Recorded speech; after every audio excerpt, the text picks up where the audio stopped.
Buenos días a todos, somos de Smart Capital aquí con Marc Baraut. ¿Qué tal, Marc? Muy bien, Miquel, ¿y tú?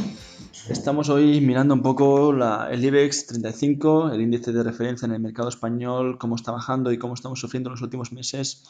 Hoy estamos a día 22 de noviembre y ¿qué pasa, Marco, hoy en los mercados? ¿Quién diría que empezamos el año en más de 10.000 puntos? A día de hoy estamos en 8.800, estamos en 22 de noviembre.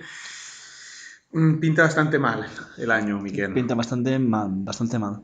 Y también hoy nos fijamos en empresas como Red Eléctrica y Enagas. Enagas, hace un tiempo hicimos un análisis de la empresa, pero queremos entrar en profundidad, hablar de estas dos empresas, a qué se dedican, los riesgos que tienen y lo que pueden dar al inversor en particular, ¿no? Sí, la otra empresa es Red Eléctrica, acción que también se caracteriza por ser defensiva en lo que es el índice español.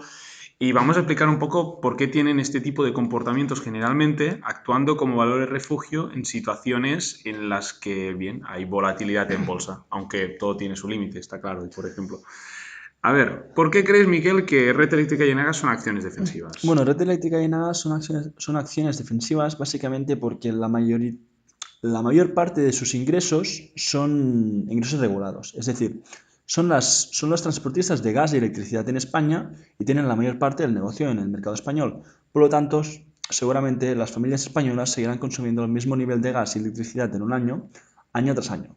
Y como tienen los ingresos regulados y el Estado les paga siempre Canon, un sí. canon específico que ya tienen determinado previamente, tienen unos ingresos muy regulados y unos costes que ya se saben. Por lo tanto, son empresas defensivas que seguramente su resultado no variará mucho año tras año y no dependerán tanto del consumo no cíclico, como puede ser empresas, por ejemplo, Telepizza. Antes querría aclarar que cuando Miquel dice que el Estado les paga, creo que quiere decir que el Estado tiene regulado el precio que se paga a estas empresas. Exacto. Lo que acabamos pagando los consumidores cuando recibimos la factura de la luz y no entendemos prácticamente nada. Es por eso que cada vez que consumimos gas y electricidad aquí en España, estamos pagando una pequeña parte a estas empresas como Enagas o Red Eléctrica. Pero antes de seguir hablando un poquito de lo que es Enagas, Red Eléctrica y su modelo de negocio, creo que habrá alguien que nos esté escuchando que probablemente no sepa lo que es una acción defensiva. ¿Qué entiendes, Miquel, por qué es una acción defensiva? Pues una acción defensiva es ese tipo de acción que tiene menos volatilidad que en general el mercado. Exactamente. Es decir, que no se mueve tanto ni para arriba ni para abajo Ujú. en el mercado, ¿no? Si, por ejemplo, el IBEX se va, pues sube un 20%, pues una acción defensiva por lo general no tenderá a subir un 20%, sino solo hará un 5%. Al contrario, si el IBEX baja un 20%, seguramente una acción defensiva no bajará un 20%, sino solo bajará un 5%. Básicamente por lo que te he dicho antes, porque la variabilidad de esos negocios no es tanta como Exacto. otras empresas. Tanto para lo bueno como para lo malo. Vale, red eléctrica. ¿Qué peligros creo que tiene a día de hoy? O incertezas, podríamos decir. Red Eléctrica a día de hoy basa la gran mayoría de su negocio en el pago que se le hace en concepto de distribuidor de electricidad. Es la tenedora de las torres de alta tensión que hay en España y también de otros proyectos que comparte con otros países. Y esto hace que se le pague a concepto más o menos un 6,5% de la luz que circula por ella. Ahora mismo ha habido un cambio de gobierno, tenemos el PSOE en Moncloa y han cambiado los presidentes de diferentes empresas públicas. Red Eléctrica está participada en un 20% por el SEPI, que es un organismo del Estado, pero tiene el control por temas y pactos parasociales de los votos que se hacen en la empresa. Entonces, ha salido una noticia hace poco que dice que Red Eléctrica, a diferencia de lo que se pensaba, no va a comprar Hispasat, que era una sección de negocio de Abertis que podía ser interesante, lo que significa que Red Eléctrica va a quedar relegada seguramente a simplemente distribuir electricidad ad eternum. Y además se habla de que puede ser que el gobierno toque el canon, probablemente bajándole un punto marginal en el margen que tiene Red Eléctrica. Esto es poco interesante para la empresa porque si tiene un 6,5% de margen y le sacamos un punto, estamos hablando de disminuir prácticamente en un 20% sus ingresos. Y esto puede ser fatal para lo que para muchos inversores españoles es la vaca lechera del IBEX. Pero hay que tener en cuenta también cuando hablamos de red eléctrica y es, como bien has dicho, el interés económico y político que tiene. Por lo tanto, yo creo que red eléctrica y como bien está reflejando su cotización, no va a sufrir tanto esta nueva regulación que va a haber en un año o 2 años, y por lo tanto yo creo que es una acción que tiene menos peligro o menos riesgo que Enagas. A ver, no creo que para nada que tenga que ser una empresa que vaya a desaparecer, pero lo que sí que tengo que decir es que puede ser que vea su dividendo reducido y esto afectaría a la cotización negativamente por dos motivos. El que acabamos de nombrar de que se pueden recortar los márgenes y porque a día de hoy se prevé que tenga que hacer grandes inversiones en su red precisamente para adaptarla a los nuevos tiempos en los que se prevé que los consumidores sean también aportadores en la red.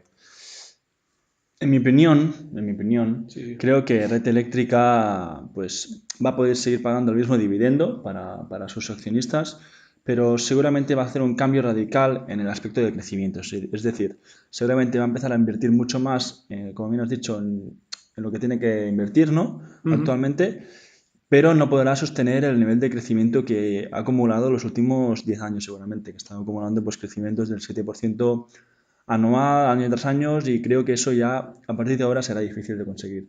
A pesar de ello, creo que el dividendo va a estar, bueno, va a estar seguro, se va a mantener.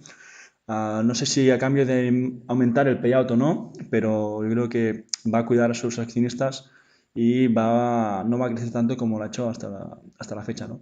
Bueno, como vías de crecimiento que se proponen, a esto hemos olvidado decirlo, se comentaba de que podría ser que Red Eléctrica intentara sumergirse en lo que es el mercado sudamericano. Veremos cómo lo tiene en Sí, aquella también ha, región. también ha dicho de entrar, Jordi Sevilla, entrar en el mercado estadounidense, también lo veo muy Yo esto lo difícil, veo yo imposible. lo veo muy difícil ya que somos España y hay que tener las cosas claras y competir con empresas americanas a día de hoy pues no estamos preparados, Y ¿no? más una empresa que es España, es decir, actúa para España, defiende los intereses de España. Esto a nivel competitivo tiene más afectaciones de los que uno puede suponer. Bueno, Como accionista minoritario, yo creo que lo que me preocupa un poco de Red Eléctrica es eso, lo que va a hacer Jordi Sevilla y si realmente va a hacer muchos y muchos cambios, ¿no? Ahora vamos a hablar un poco más de Enagas. Enagas es una empresa gasista, ¿no? Distribuidora de gas España, bueno, es la transportista. Tiene más del 90% del negocio aquí en España. Ha intentado hacer algunas inversiones en el extranjero, pero no le está acabando de dar resultados, ¿vale? Hicimos hace un tiempo un pequeño análisis de esta empresa y de la rentabilidad que hubiera dado el accionista con los dividendos y con el crecimiento del precio de la acción. Y Enagas quizás sí que ha sufrido mucho más en bolsa que Red Eléctrica, seguramente porque el SEPI tiene menos participación y seguramente porque no es un activo tan estratégico a nivel político como puede ser Red Eléctrica. No se ha hablado mucho del diferencial que puede sufrir Enagas, es decir, la bajada de lo que le va a pagar el gobierno por el transporte del gas, no se ha hablado mucho aún, pero pues esta incerteza hace que en la bolsa se haya sufrido tanto, ¿no? Pero está claro que yo creo que va a sufrir mucho más el diferencial que Red Eléctrica por lo que he dicho a nivel de estrategia política y veremos cómo afecta realmente a la empresa. hubo una oportunidad muy buena para comprar en Agas a principios de año. Si no me equivoco, estuvo ligeramente por debajo de los 21 euros. ¿Mm? Aquella oportunidad muchos la perdimos. Yo ahora mismo creo que no es muy interesante entrar en ella. No sé qué opinas tú, Miguel. Siempre ha sido un valor bastante confiable. Sí, yo creo que hace años que la llevo en cartera, lo tengo que decir. Siempre he confiado mucho en ella, ha cumplido siempre lo que se ha propuesto de aumentar siempre el dividendo. Es una empresa que crece muy poco, está creciendo alrededor de un 1% anual. Entonces, los márgenes simplemente los puede aumentar aumentando su eficiencia. Exacto, por lo tanto es un riesgo Tiene un que límite. sí, tiene un límite y es un riesgo para la empresa si de golpe pues el Estado le empieza a pagar mucho menos, ¿no? Pero bueno, yo creo que es una empresa que está muy bien gestionada, o sea, sus directivos están muy al día del sector, muy al día de cómo mejorar la eficiencia del mercado, de la empresa y entrar en nuevos proyectos internacionales para sufrir menos este tipo de bajadas a nivel de presupuesto, ¿no? Y Y básicamente eso, yo creo que hay riesgos en como todas las empresas, pero la veo una empresa muy sólida, muy confiable, que seguramente va a seguir manteniendo su dividendo. Es una empresa que va a seguir haciendo lo que ella está siguiendo haciendo los últimos años, sin tener en cuenta lo que le van a poder pagar. Y si hay cambios importantes en ese pago, va a cambiar la estrategia y voy a confiar en los gestores para que la empresa tire adelante. Y bueno, creo que esto ha sido suficiente por hoy. ¿Tienes algo más que añadir, Miquel? No, ¿tú? No, simplemente que si tienen alguna sugerencia de que hablemos de alguna otra empresa o sector, no olviden en mandarnos un mail en info@desmartcapital.com y sabéis que estamos en las redes sociales y también de Smart Capital. Y recordad visitar nuestra web www.desmartcapital.com. Nos vemos.